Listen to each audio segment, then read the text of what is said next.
à mon dernier culte par rapport au programme de jeûne dans lequel nous sommes. Je voudrais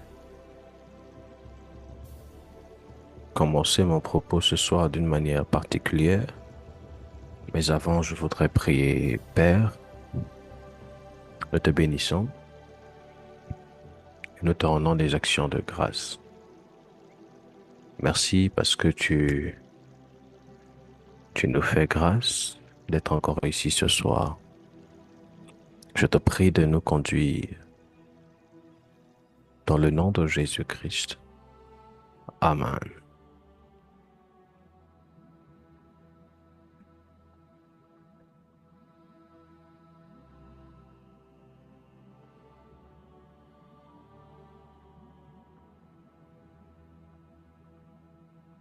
Alors nous parlons je vais directement rentrer dans mes propos. Nous parlons sur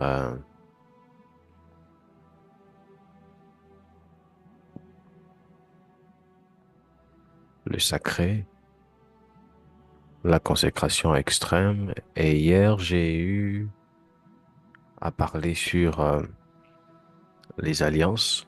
Vous m'avez semblé être un peu perdu hier. Vous m'avez semblé être perdu hier. C'est pour cela que j'aimerais ce soir commencer à enseigner sur base de vos questions.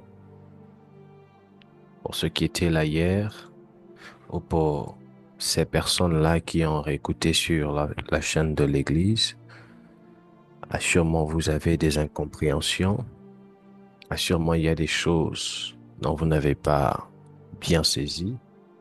Donc ce soir, si vous avez des questions, et d'ailleurs, je m'attends à des questions, j'aimerais commencer par là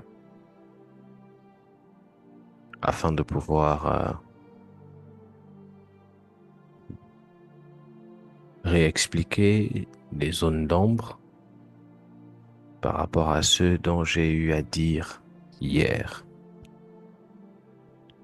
Est-ce que pour ceux-là qui étaient là hier, il y a des questions ou des domaines dans lesquels vous voudriez des éclaircissements?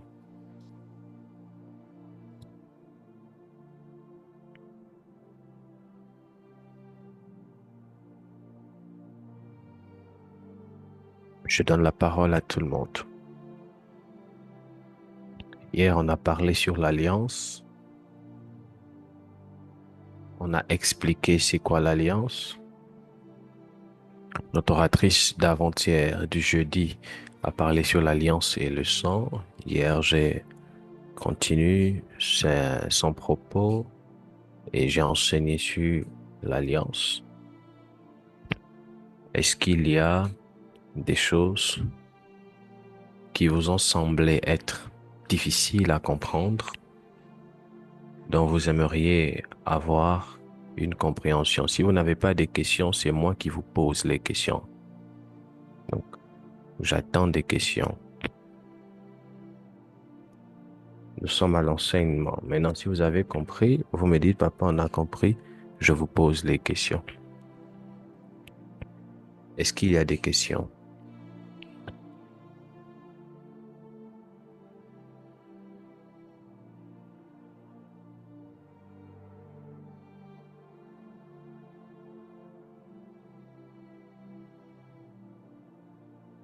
Est-ce qu'il y a des questions?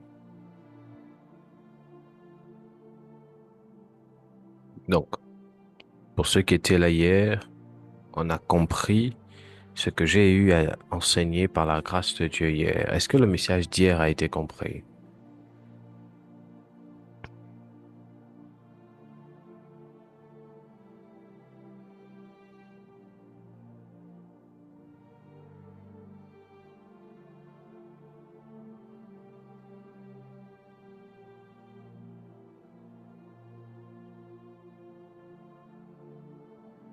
Pourquoi vous me donnez l'impression de parler seul? Il y a des questions? Non. Est-ce que le message a été compris partiellement? Finalement. Si vous avez les questions, posez les questions. Si vous me dites partiellement, ça voudrait dire qu'il y a des choses que vous n'avez pas compris ou sur lesquelles vous êtes resté en suspens. Posez les questions. On est là pour ça.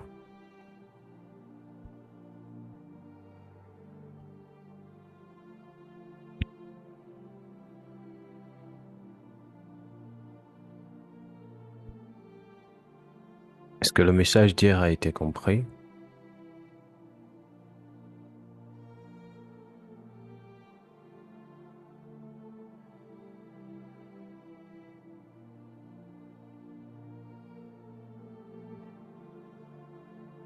Leïla, dis-moi, qu'est-ce que tu as entendu ou que tu as compris par rapport à hier? Active ton micro et parle pendant que Béatrice se prépare. Ok, shalom papa, shalom ITS. Alors, pour ma part, j'ai compris que euh, l'alliance nous permet de comprendre Dieu dans le domaine des lois. Ok, Et j'ai aussi compris que l'alliance qu'avait fait notre patriarche amène de la foi, en fait, et autre chose encore. ok. L'alliance qu'avait fait qui? Abraham.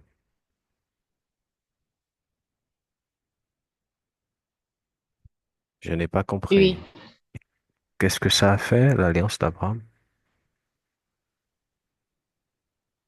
d'après vos propos, vous avez dit que l'alliance nous permet entre Dieu dans le domaine de la loi, en fait. L'alliance nous Et permet de selon comprendre Job Dieu. L'alliance 38, nous permet de comprendre Dieu dans le domaine de la loi. mhm, Ok. oui. Quoi d'autre?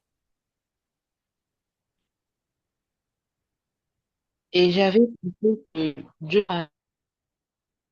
avec l'alliance, elle est passée par on doit entendre de Dieu. Et si on n'entend pas ça, si on ne reçoit pas une parole venant de Dieu, il n'y a pas lieu de faire alliance. Je ne sais pas si là j'ai bien compris ou pas.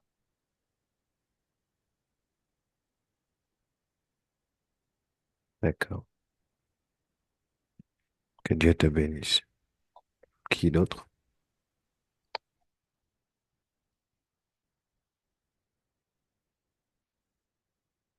Béatrice.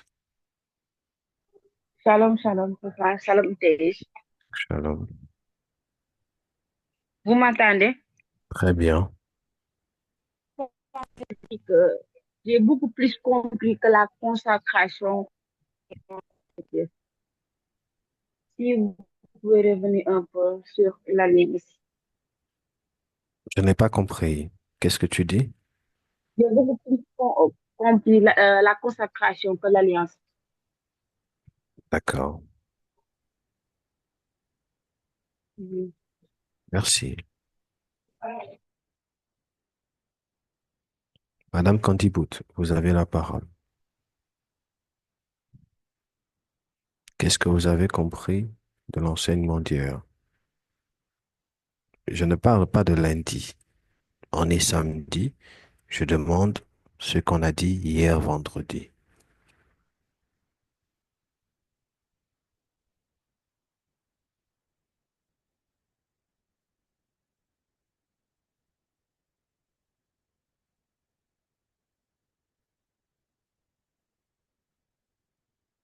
Est-ce que Madame Candibout est là?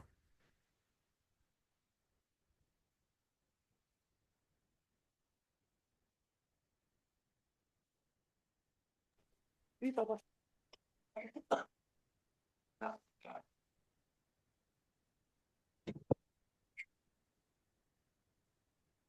Vous avez la parole. Hier, hier, on a parlé, vous avez dit l'alliance, Dieu ne contracte pas l'alliance avec tout le monde.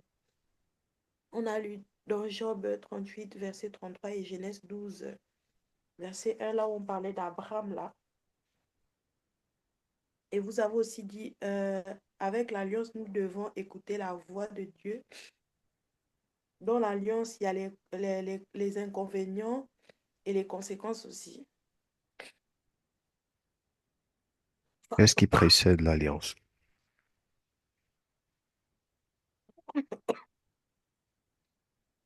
Euh, papa, j'ai pas pris note sur ce qui précède cela. D'accord. Merci, que Dieu te bénisse. Marie Mendes, tu as la parole.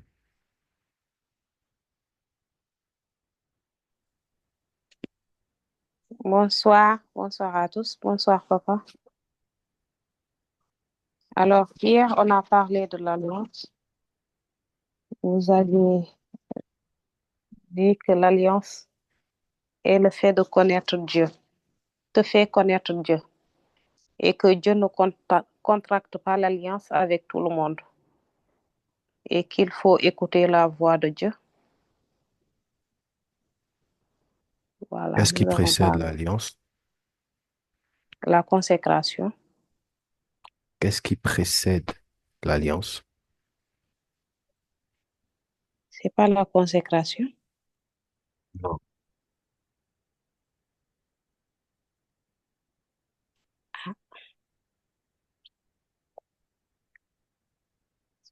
Je Et l'ai dit hier. la foi, Non. donc j'ai pas capté. La foi, l'obéissance L'amour, et l'amour font partie de l'alliance. ah, C'est ce d'accord. que maman a enseigné Oui, avant-hier. Hier, j'ai dit, il y a quelque chose qui précède l'alliance. Sans ça, il ne peut pas avoir d'alliance. Ok. Que Dieu te bénisse. oui. Qui d'autre était là hier? Dariska, prends la parole. Bonsoir à tous. Bonsoir. Ce que j'ai retenu de ce qui a été dit hier, c'est que l'alliance, c'est l'alliance qui permet d'expérimenter Dieu dans un domaine précis et aussi que c'est sur la base de la parole que l'alliance vient. C'est sur la base de la parole que la balance vient, que l'alliance vient. Oui, Qu'est-ce qui précède l'alliance? je vais dire l'obéissance. Tu vois, tu as bien répondu. J'ai reformule, tu changes. C'est la Oui, parole qui l'obéissance, c'est précède l'alliance. la parole. L'obéissance fait partie de l'alliance. Qu'est-ce qui précède l'alliance? C'est la parole. Et hier, j'ai dit Genèse 12, verset 1. Abraham écoute la parole. Genèse 15. Abraham contracte alliance avec Dieu. Qu'est-ce qui a précédé l'alliance? C'est l'écoute, c'est la révélation, c'est la parole. La parole est le support sur lequel vient se poser l'alliance. Sans la parole de Dieu, il ne peut avoir d'alliance. Maintenant, l'obéissance, l'amour, le sacrifice, tout ça, ça fait partie du chemin.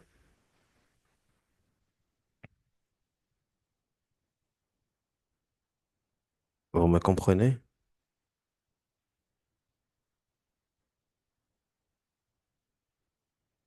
Est-ce qu'on me comprend?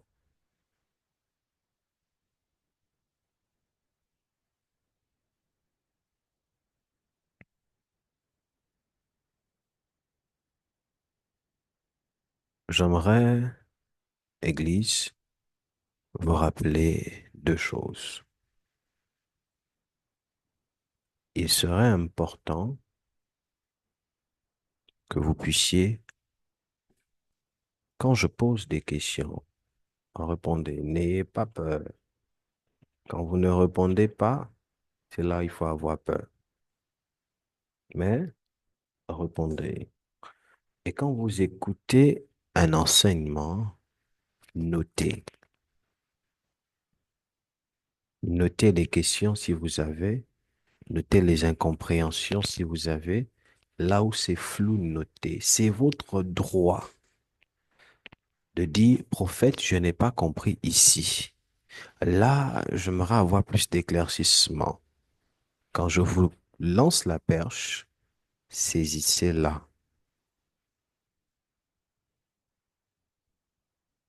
L'avantage que l'on a, c'est que nous avons des enseignements sur, nous avons une chaîne YouTube. Réécoutez les enseignements et posez les questions. Je vous ai dit à plusieurs reprises, quand je pose les questions et que j'ai la sensation qu'on ne me comprend pas, qu'on a du mal à me redonner ce qui est censé être compris, c'est un problème. Donc, sentez-vous libre. Vous avez une question, c'est pas le désordre. Vous la notez. À la fin, vous pouvez demander la parole à un moment ou quand je vous donne la parole, vous prenez, vous posez votre question. Après un programme comme celui-ci, lundi, mardi, mercredi, jeudi, aujourd'hui, samedi, normalement, je me dis, il se peut qu'il y ait eu beaucoup d'incompréhension. Et surtout, le message d'hier, j'ai discuté avec certaines personnes, même avec ma fiancée, elle m'a dit, il se peut que c'était un peu très lourd. Et je veux expliquer les choses. C'est là où on grandit.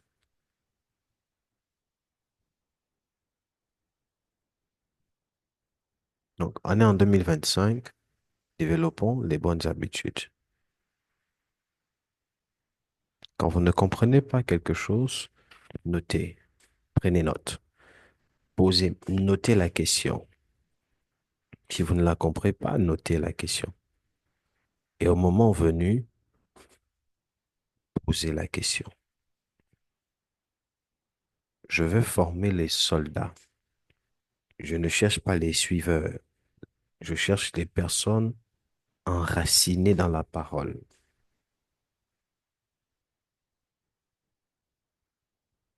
Est-ce qu'on me comprend?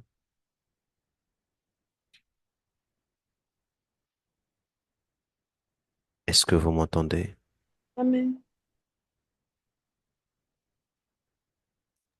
Parce Amen. que une chose déjà que vous avez du mal à comprendre, vous ne pourrez pas la pratiquer.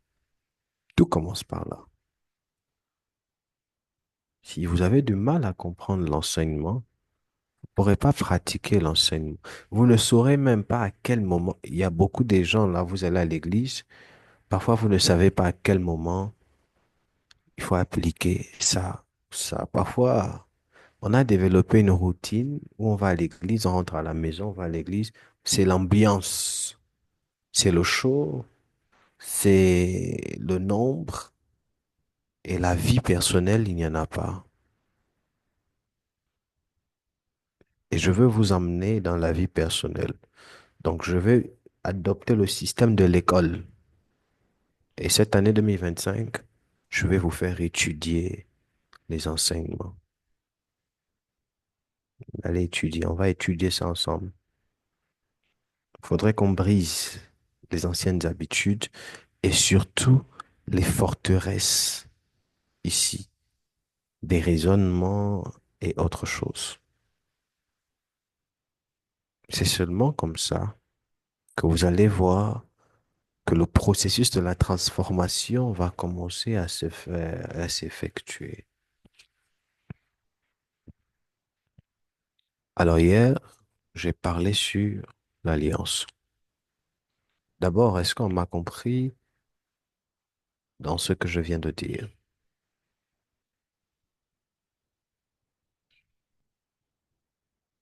OK. Tout le monde m'a compris?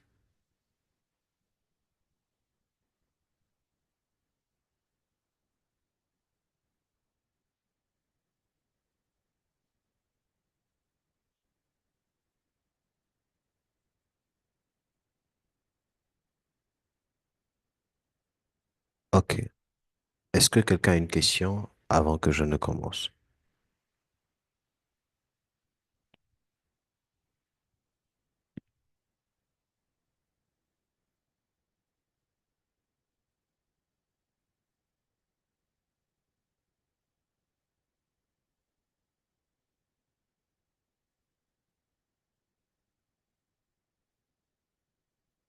Il y a des choses parfois qui semblent être dures à accepter, mais dans le fond, c'est ça. Dieu ne tisse pas alliance avec tout le monde. Je l'ai dit, excusez-moi. Je l'ai dit hier. Dieu ne tisse pas son alliance avec tout le monde. Bon, en vérité, les choses de Dieu, non? Tu peux ne pas l'aimer, tu peux ne pas aimer, mais ce n'est pas parce que tu n'aimes pas que ça va changer. Donc, ce que je vous dis là, non? Que vous aimez ou que vous aimez pas, ça ne change rien. Les principes restent les principes. Donc, en réalité, Dieu n'a même pas besoin de ton avis pour ces principes. Les principes restent les principes. Donc, ce n'est pas parce que peut-être tu te diras que est-ce que ça c'est biblique? Est-ce que je t'enseigne ce qui est écrit, que tu aimes, que tu n'aimes pas, les écrits restent les écrits. Et la vérité reste la vérité. Seulement, vous allez commencer à rentrer dans le processus de ces choses quand vous allez commencer à vous aligner. Dans ce monde, tout est une question de principe. Et je ne cesserai encore de réitérer une chose. Dieu, ce n'est pas les émotions. Dieu, c'est le principe. Parce que j'ai l'impression que parfois dans les histoires des églises, là, nous, les orateurs, on a tendance parfois à arranger certaines choses parce qu'on se dit, si on dit ça, ça peut créer un scandale. Si on dit ça, ça peut, les gens vont pas aimer. Si on dit ça, bon, c'est tout ça la consécration. Un consacré n'a pas peur des gens devant qui il parle. Il a peur du Dieu devant qui il se tient. Et comme nous sommes dans la consécration, c'est important que vous compreniez cela. Vous ne pouvez pas dire que vous êtes des femmes consacrées, des hommes consacrés, et vous avez peur d'assumer l'intelligence et la compréhension que Dieu vous donne de sa parole. Vous n'avez jamais été consacré. Vous vous amusez. Vous vous amusez. Et aussi, j'aimerais attirer l'attention de toute l'Église. Avec tout ce qui se passe actuellement dans le monde, l'évolution de tout ce qui est en train de toutes les stratégies diaboliques de l'ennemi afin d'attirer un maximum de personnes, on n'a plus eu droit à jouer avec la vie chrétienne. Donc, plus les choses deviennent...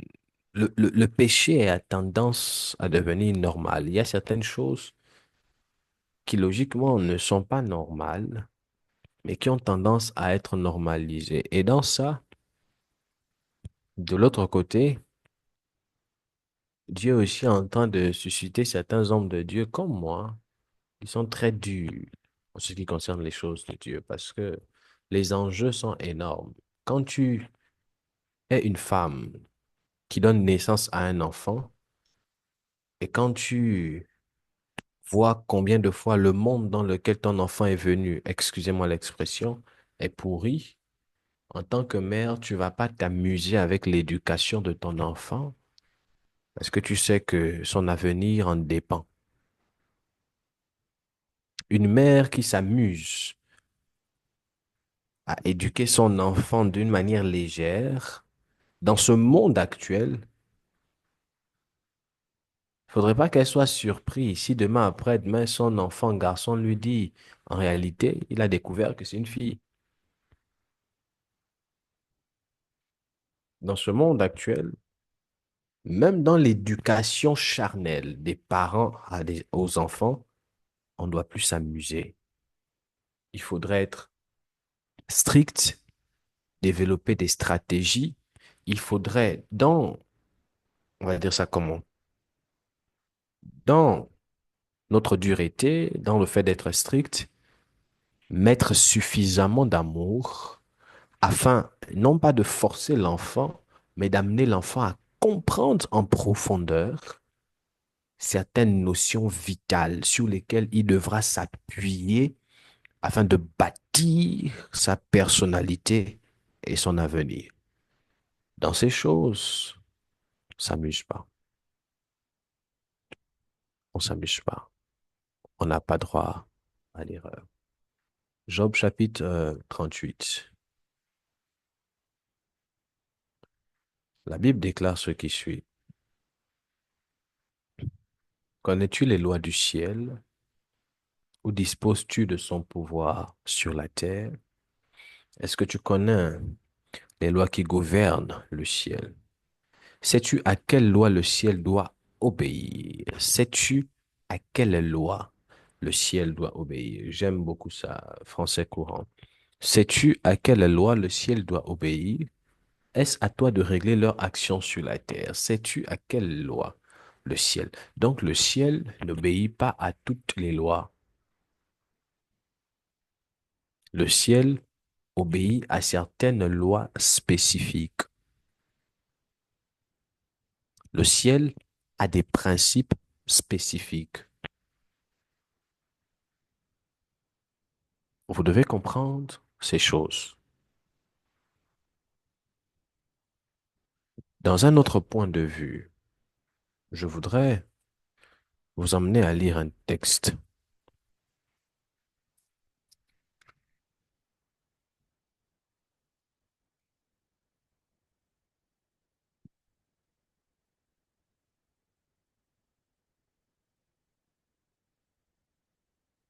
Je voudrais vous emmener à lire un texte. Je suis dans Romains chapitre 8.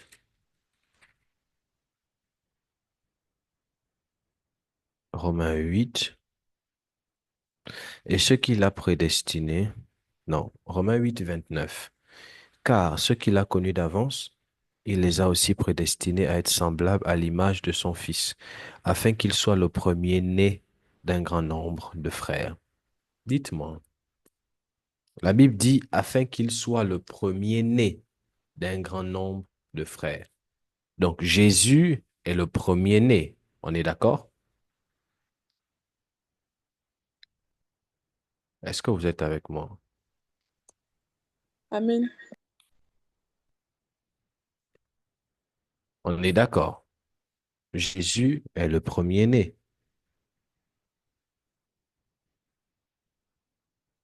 On est dans Romains 8, 29. OK. Jésus est notre premier-né. D'accord. Prenons un autre texte. J'aimerais avoir une lectrice, s'il vous plaît, ce soir. Leila, aide-moi, s'il te plaît. Allons-y on est toujours dans Romains 8, 17.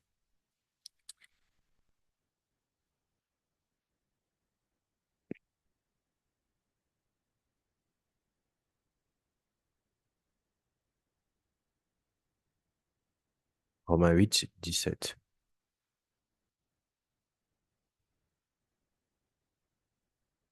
Retenez ça. La Bible dit que Christ est le premier-né, donc des frères. Donc Christ est notre frère. Mhm. Retenez ce que la Bible dit. Christ est notre frère. Romains 8, 17. Qu'est-ce que ça dit? Romains, Romains 8, Oui. verset 17. Or, si nous sommes enfants, nous sommes aussi héritiers, héritiers de Dieu et co-héritiers de Christ. OK. Si, Merci, maman. Allez-y, allez-y. Si, si toutefois nous souffrons avec lui, afin d'être glorifiés avec lui. là encore, ça vient compliquer les choses. Savez-vous que tous les chrétiens ne sont pas cohéritiers?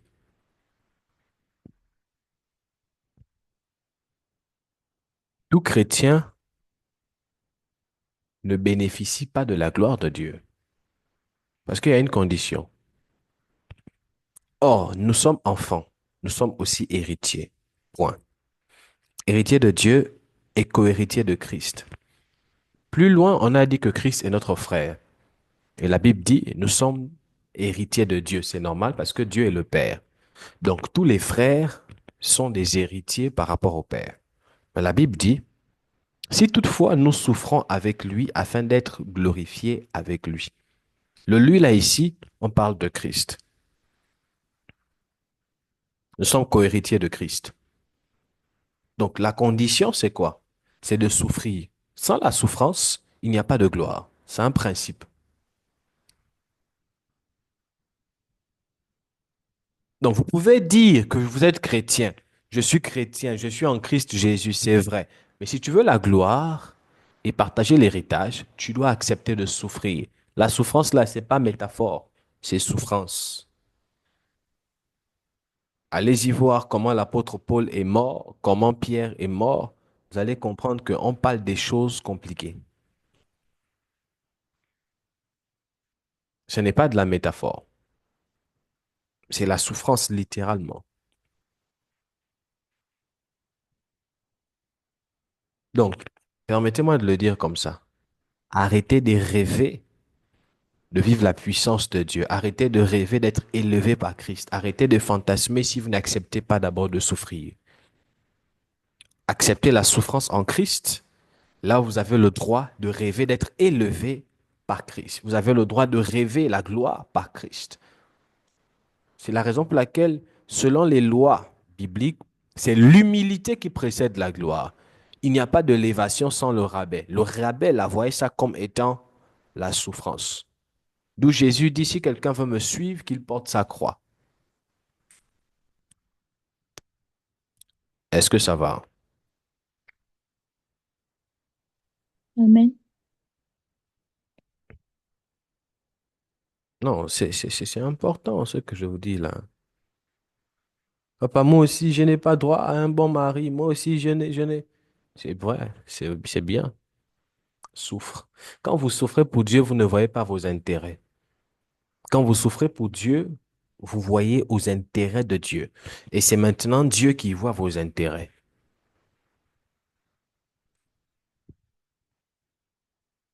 C'est écrit, c'est là. Asseyez-vous vous-même. Ne voyez-vous pas que vous vous battez depuis là vous-même seul, les choses n'avancent pas? Tu te bats toi-même, les enfants, l'école, le travail, ici, ici. C'est compliqué, tu te bats seul. Or, apprends à t'engager dans les choses de Dieu, à souffrir pour la cause de Dieu, et Dieu maintenant commencera à souffrir. C'est la raison pour laquelle il dit, il n'y a personne qui pour moi a tout laissé, mère, père, enfant et tout, et qui ne reçoit d'abord ici-bas. Je paraphrase. Voiture, maison, voyage. Il dit, il n'y a personne. C'est la raison pour laquelle ne soyez pas surpris que les hommes, les vrais hommes, servantes, enfants de Dieu, qui vivent pour Dieu, qui laissent tout pour Dieu, ne soyez pas surpris que demain, après-demain, on a l'impression que leur vie, c'est facile. Ils vont par-ci, ils font ça. C'est normal. Quand tu souffres pour Dieu, Dieu te récompense. Maintenant, si tu veux servir Dieu par intérêt, où tu veux chercher l'intérêt d'abord, au début, ça semblera aller. Mais après un moment, le choc, c'est là, parfois vous entendez ici les scandales, les choses comme ça, les disputes, bêtes, les choses comme ça. Parce que quand on met l'intérêt devant et qu'il n'y a plus Dieu, ça devient compliqué.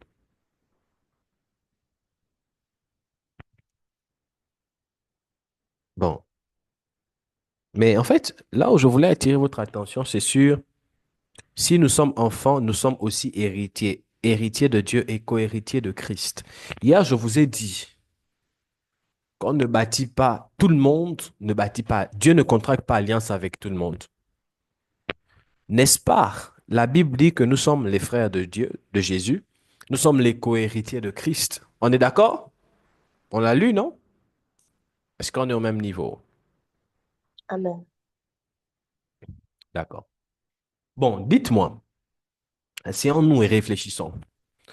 Si nous sommes les frères de Christ, si nous sommes les co-héritiers de Christ, c'est comme si en fait, indirectement, c'est comme si on est au même niveau que Christ. Indirectement. Parce que quand on lit les Écritures, vous êtes des co-héritiers. Romain nous dit que il est le premier-né parmi plusieurs. Donc c'est comme si nous, quand on vient en Christ, on a le même statut. Mais pourquoi, quand on prie, pourquoi tu ne dis pas, Seigneur, donne-moi la voiture au nom de Kumba? Tu dis, Seigneur, au nom... pourquoi tu dis toujours au nom de Jésus? Pourquoi tu ne demandes pas en ton nom?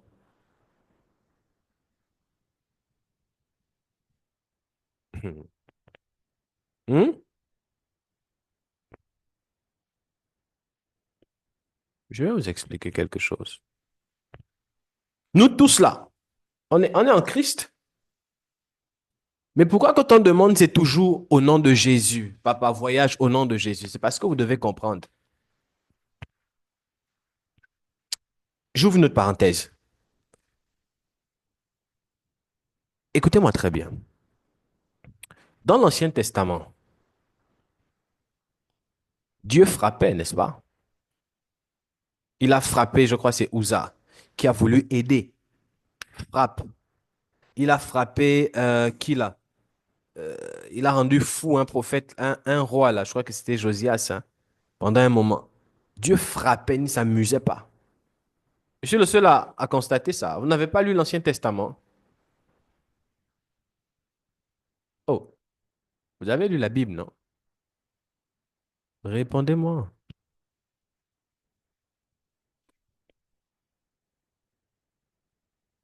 Dans l'Ancien Testament, Dieu frappait ou pas? D'accord. Deux personnes me disent qu'il frappait. Donc, on n'est que deux ici.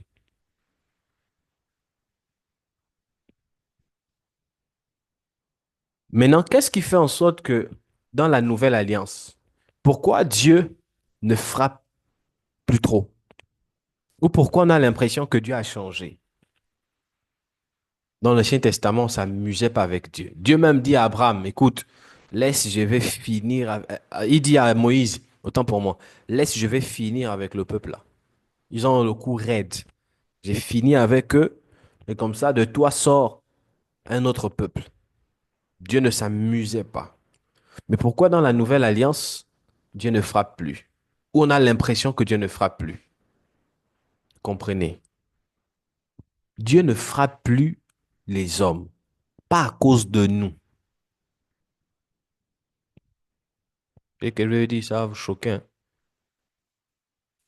Dieu ne nous frappe pas à cause de son amour, non. Parce que le même Dieu qui nous aime dans la nouvelle alliance, c'est le même Dieu qui nous aimait avant la nouvelle alliance. Mais là-bas, ici, il frappait. C'est le même Dieu qui a dit que la verge ne s'éloigne point de l'enfant. Mais Dieu ne nous frappe plus comme l'ancienne alliance à cause du sacrifice de Jésus. Quand il veut frapper l'alliance que Dieu a avec Jésus, fait en sorte qu'il se retienne. Ce n'est pas l'amour qu'il a pour nous en premier lieu, hein. C'est l'alliance. C'est la raison pour laquelle que Jésus, avant de mourir, il dit aux apôtres, je vais aller intercéder pour vous. Quand Dieu veut frapper, il regarde le Christ. Il se rend compte que, oh, mon fils est mort. Pour ce peuple, compassion. C'est la raison pour laquelle, je le dis, je l'ai redit hier, je le redis ce soir. Dieu ne contracte pas alliance avec tout le monde. Parce que vous devez comprendre, celui qui tisse une alliance avec Dieu devient un sacrifice pour le peuple auprès de Dieu. Toute personne qui tisse alliance avec Dieu devient un sacrifice pour le peuple auprès de Dieu.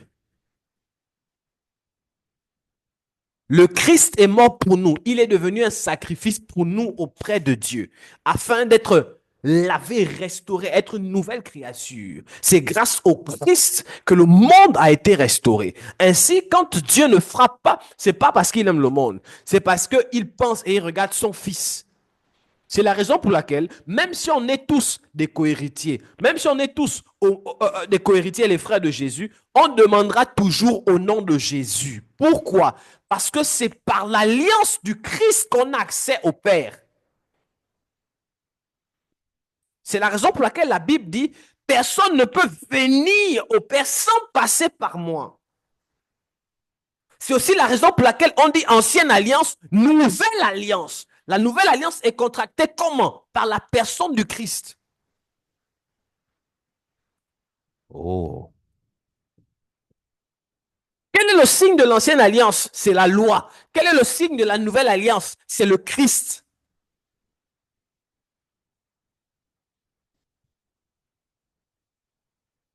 C'est le Christ.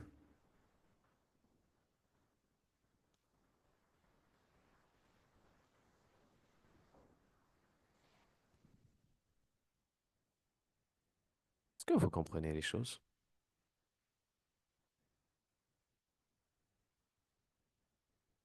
Est-ce qu'on me comprend?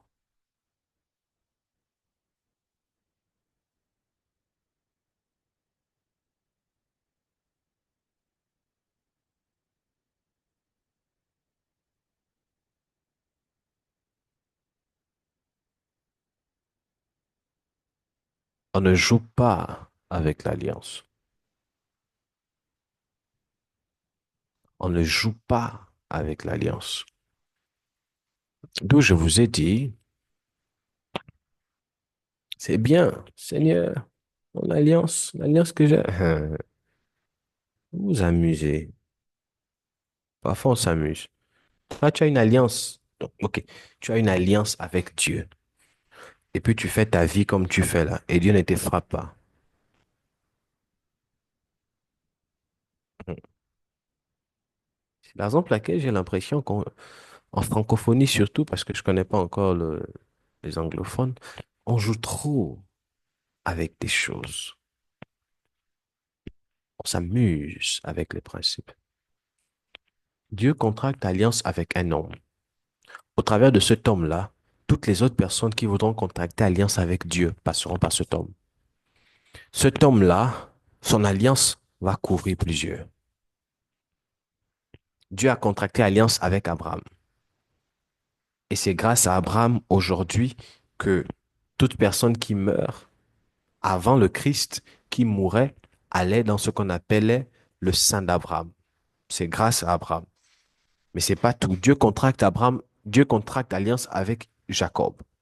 Et c'est juste après avoir contracté alliance avec Jacob que naît physiquement la nation d'Israël. Elle est venue, elle a pris forme par Jacob. C'est pas des choses comme ça. Dieu ne contracte pas alliance avec tout le monde. Les personnes avec lesquelles Dieu contracte l'alliance, il fait d'eux des pionniers pour un nouveau système divin sur la terre. Il fait d'eux des premiers-nés, comme ce que la Bible dit. Christ est le premier-né pour un nouveau système divin. Et ce sont eux qu'on appelle des pères des générations. Si je peux me permettre cette expression. Parce qu'en fait, quand eux, ils viennent pour ouvrir la voie au monde dans un nouveau système divin de Dieu sur la terre. Un nouveau système divin sur la terre. C'est à cela que dans Ésaïe chapitre 52, oui, Ésaïe 52, verset 2. La Bible dit quoi? Ésaïe. Ésaïe 51, autant pour moi. Ésaïe 51, verset 2. La Bible dit, portez les regards sur Abraham, votre père, et sur Sarah qui vous a enfanté. Hmm? Donc, ça voudrait dire que toute la génération, tout le peuple d'Israël, là, tous sont dans l'alliance que Dieu a contractée avec la première personne qu'on appelle Abraham. Même David. Nous tous là, nous tous, toute la terre là, on vient de l'alliance que Dieu a contractée avec Abraham. Maintenant, dans cette alliance-là, quand Dieu veut élargir, apporter un nouveau système, il se révèle à une personne avec qui il contracte une autre alliance afin de rentrer en profondeur. C'est la raison pour laquelle le pionnier, le père, c'est Abraham. Mais après Abraham, Dieu se révèle à Jacob. Et la vision qu'il a donnée à Abraham, c'est la même vision avec laquelle il avance. Mais au niveau de Jacob, il donne une autre forme. Naissance d'Israël. Naissance d'Israël. Après, on avance, il contracte alliance avec Moïse. Au niveau de Moïse, il donne une autre forme. Il établit maintenant des lois. Parce que toute nation qui veut être structurée doit avoir des lois, doit avoir des règles, doit avoir des ordonnances. Et quand il vient avec Moïse, il libère maintenant un nouveau système, un nouveau mode de fonctionnement. Et Moïse, le signe de l'alliance que Dieu fait avec le peuple par Moïse, c'est quoi? C'est les tablettes. Vous devez comprendre ces choses. Après Moïse, il établit l'alliance avec Samuel. Et le signe que Samuel avait, c'était deux choses. Premièrement, ses cheveux, interdiction de couper les cheveux. Deuxièmement, Samuel avait trois offices. Il était prophète, il était sacrificateur et il était juge. Il avait trois offices. C'est pour la première fois qu'on voit un homme avec trois offices, sacrificateur, juge et prophète. Et c'est Samuel qui a inauguré ça dans une nouvelle ère. Il pouvait offrir des sacrifices, il pouvait prophétiser et il pouvait apporter de l'éclaircissement sur les problèmes, juger.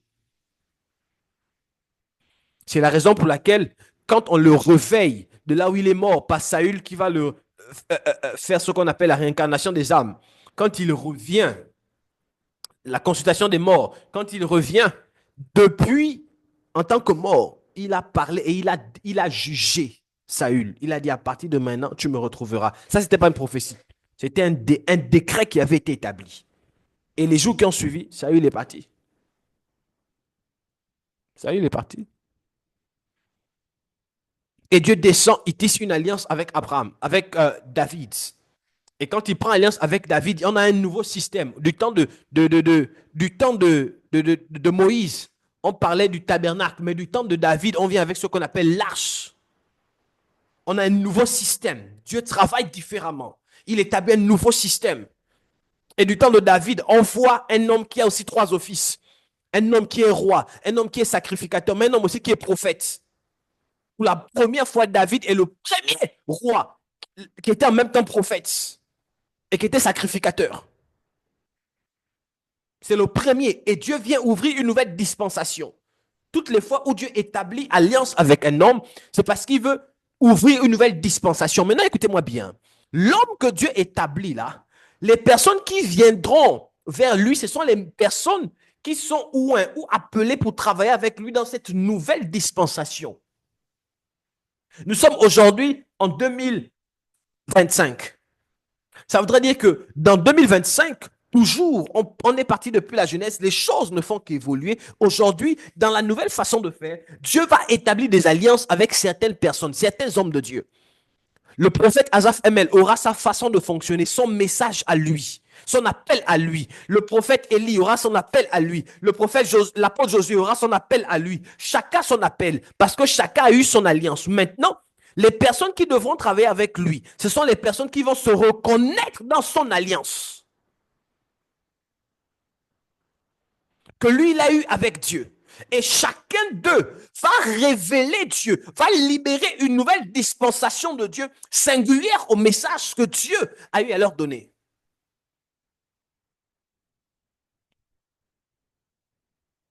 Je pense que là, c'est plus clair. Là, j'ai mieux dit que hier. Est-ce que vous arrivez à comprendre? C'est la raison pour laquelle la Bible dit, Jean chapitre 6, Jean chapitre 6, verset 29. Quelqu'un pose la question à Jésus, c'est quoi faire l'œuvre de Dieu? Jésus dit, l'œuvre de Dieu, c'est croire en celui que Dieu a envoyé. Euh, Celui que Dieu a envoyé. Papa, nous sommes aujourd'hui, il y a beaucoup d'hommes de Dieu. Hmm. La question qu'on va se poser, mais papa, il y a beaucoup des envoyés. Je suis lequel? Parfois, il y a beaucoup de confusion parce que toi-même, tu ne connais même pas ce que tu es appelé à faire, là où Dieu t'appelle. Et du coup, tu vas d'abord ici, tu testes, après tu vas ici, tu testes, après tu vas ici, tu testes, goumin, goumin, goumin, après tu ne sais plus où aller, comment avancer. Et tu as été blessé. Et le jour le jour où tu trouves la bonne personne, tu es blessé, tu ne sais plus comment faire les choses. Et tu es sur la défensive. Tous les hommes de Dieu sont des escrocs, tous sont des mauvais, tous, parce que tu as rencontré des personnes. Tu n'as pas su identifier quelle est la personne dont l'alliance correspond à ce en quoi Dieu m'appelle, auprès duquel je vais établir alliance. Quel est le Père qui a une alliance avec Dieu auprès duquel je viendrai établir alliance afin de servir Dieu avec lui?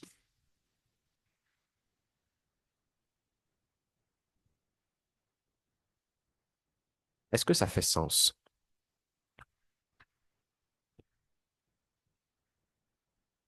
Est-ce que mes propos ont un sens?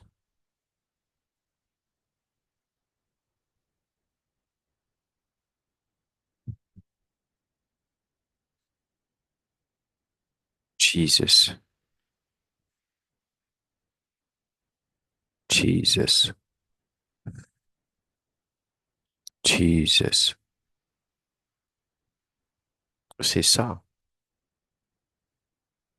Mhm, mhm. C'est la raison pour laquelle un homme a été sage. Il s'appelait Jonathan. Jonathan se rend compte que tiens, là on est en train de partir. Mon père a été rejeté par Dieu. Mais David, là, David avait alliance avec Dieu. Qu'est-ce que Jonathan fait? Jonathan tisse alliance avec David.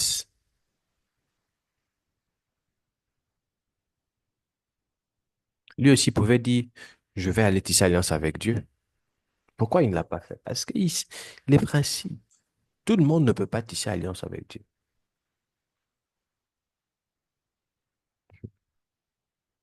C'est choquant, hein?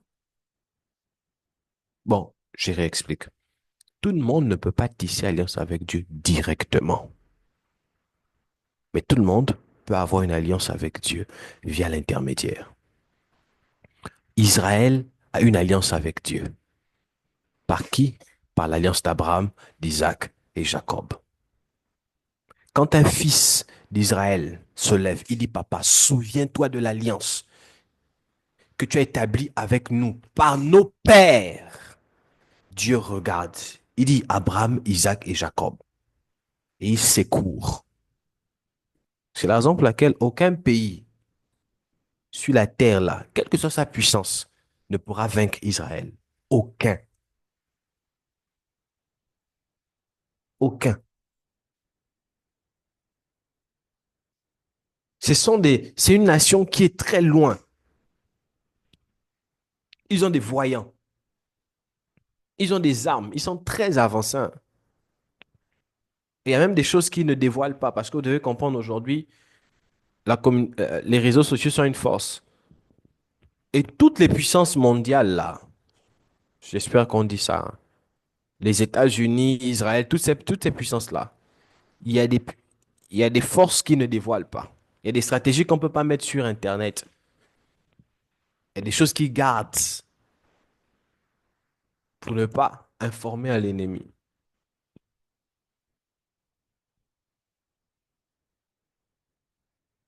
Prenez le soin de réécouter les enseignements. Écoutez les enseignements. écoutez les enseignements et lisez beaucoup votre Bible. Lisez la Bible. Lisez votre Bible. Lisez votre Bible. Dans la consécration, on a eu à expliquer c'est quoi la consécration. Et dans la consécration, il y a des étapes. La consécration, en fait, c'est comme ce qu'on appelle aussi le naziréat. Dans la consécration, il y a des étapes. La consécration, c'est le fait d'être mis à part. Une personne qui se met à part est une personne qui se consacre. Maintenant, dans la consécration, il y a des étapes. Une personne qui est mise à part est consacrée. Il y a la, mais dans la consécration, il y a la consécration, il y a la consécration de la consécration. Je prends un exemple. Dans toute la terre, dans toute l'humanité, hum, Dieu a envoyé son Fils. Toutes les personnes qui acceptent Jésus comme Sauveur et Seigneur sont mises à part. Ce sont des consacrés. Maintenant, parmi les chrétiens, ceux-là qui se disciplinent à davantage ressembler à Jésus, ce sont les consacrés des consacrés. Donc, c'est encore, ils se distinguent parmi ceux-là qui sont déjà à part. D'où, je vous ai dit les jours précédents que dans la consécration, il y a des niveaux. Il y a des niveaux. Je vais illustrer ça autrement. Une personne qui prie 30 minutes fait bien. Chaque jour, elle se bat à avoir 30 minutes de prière. Mais une personne qui prie 1 heure, elle fait bien, mais elle fait mieux que celle qui prie 30 minutes. Une autre qui prie 1h30, elle fait mieux que celle qui prie 1 heure. Une autre qui prie 3 heures. Est-ce que vous comprenez mon exemple? Celle qui prie, Amen. celle qui prie 30 minutes fait bien, mais mais par rapport à celle qui prie 2 heures, 3 heures, sur le plan du service, sur le plan spirituel, Dieu les aime tous, mais les résultats de celle de 2 heures ne seront pas les mêmes de celle de 3 heures. Il y a des niveaux. Mais avant que celle qui prie 2 heures n'atteigne 2 heures, elle a commencé comment? À prier aussi 10 minutes, 15 minutes, 20 minutes, 30 minutes, 1 heure, jusqu'à ce qu'elle atteigne 2 heures. Et plus tu montes avec Dieu, plus les exigences. Vous êtes encore trop occupé là, parce que, ouais, parfois quand on n'a rien à faire, on est trop occupé. Mais quand on a un planning précis, on devient rare. J'ai mis tout à l'heure sur un réseau social, sur mon TikTok, j'ai mis que c'est une vidéo que j'ai fait il y a quelques heures. Je pouvais dire, il y a des gens parfois qui sont en manque d'affection. Et parfois, à force d'être en manque d'affection, vous commencez à vous plaindre. Tu ne m'écris pas, c'est vrai. Il y a d'autres aussi, parfois tu t'ennuies. Tu ne m'écris pas, tu écris, tu as l'impression parfois, tu interprètes les silences des autres parfois à gauche. Tu t'ennuies et parfois tu penses que comme tu t'ennuies là, tout le monde s'ennuie. Oh, il y a des autres qui travaillent, qui n'ont pas le temps pour WhatsApp, qui n'ont pas le temps pour TikTok, qui n'ont pas... Toi, toute la journée, tu es sur TikTok. À un moment donné, tu commences à chercher, bon, je vais appeler qui est. Tu cherches avec qui tu as fait le Congo, ça, et tu penses que tout le monde s'ennuie. Et quand tu appelles des gens et qu'on n'est pas disponible, parfois tu interprètes ça mal. Qu'on ne t'aime pas, les gens, ils sont déjà en train d'échanger. Non, c'est juste que toi, tu t'ennuies. Mhm. Et l'autre, il est occupé, il est concentré sur certaines choses. Du coup, les exigences changent. Il ne peut plus s'amuser comme quelqu'un qui a du temps à perdre.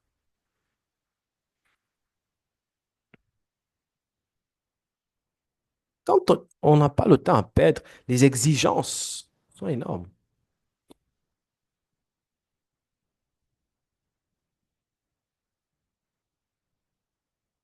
Dites-moi, n'avez-vous pas remarqué que, bon, pour ceux qui sont célibataires, ou pour ceux qui connaissent, voilà, nous tous on est encore un peu dans le célibat. Pour ceux-là qui connaissent des frères qui étaient célibataires et qui sont mariés, n'avez-vous pas remarqué que certains frères autour de nous, quand ils étaient célibataires, même certaines sœurs, ils avaient le temps libre à revendre. Et depuis qu'ils ou elles se sont mariés, parfois les conversations de 3 heures qu'on avait changent. Ça diminue à 10 minutes, parfois même moins. Je suis le seul à avoir remarqué ça. Les exigences ne sont pas les mêmes, ne sont plus les mêmes. Est-ce que l'Église m'entend?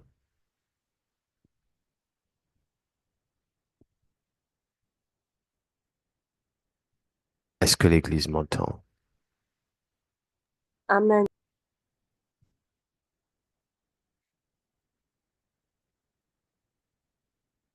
C'est important de comprendre ces choses. Les exigences changent. Et dans la consécration, plus on monte, plus il y a des exigences. Quelqu'un qui se consacre pendant 1 an, qui est toujours au même niveau de consécration, il y a un problème. Les exigences doivent évoluer. Il y a un problème.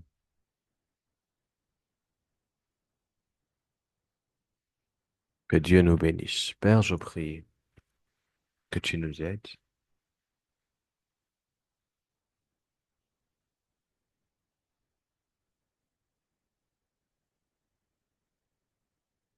Je prie que ta main soit sur nous. Aide-nous à grandir en toi, dans la compréhension de ta parole. Donne-nous la force qu'il faut, la constance qu'il faut, l'humilité qu'il faut, la patience qu'il faut. Donne-moi un cœur de serviteur. Je t'en supplie. Que nous sortions de 2025, oh, dans une autre dimension. Je nous vois à un autre niveau. Je nous vois dans une autre dimension. Honneur et gloire à toi, Père, au nom de Jésus. Amen. Amen. Que Dieu vous bénisse. Demain, nous aurons notre clôture. Le jeûne de demain, c'est jusqu'à 12 heures. Soyons très nombreux demain et invitons un maximum de personnes. Pour ceux qui ont leur offrande, vous pouvez la prendre de là où vous êtes. Nous avons différents moyens par lesquels vous pouvez acheminer vos offrandes. Je prie que Dieu bénisse ces offrandes,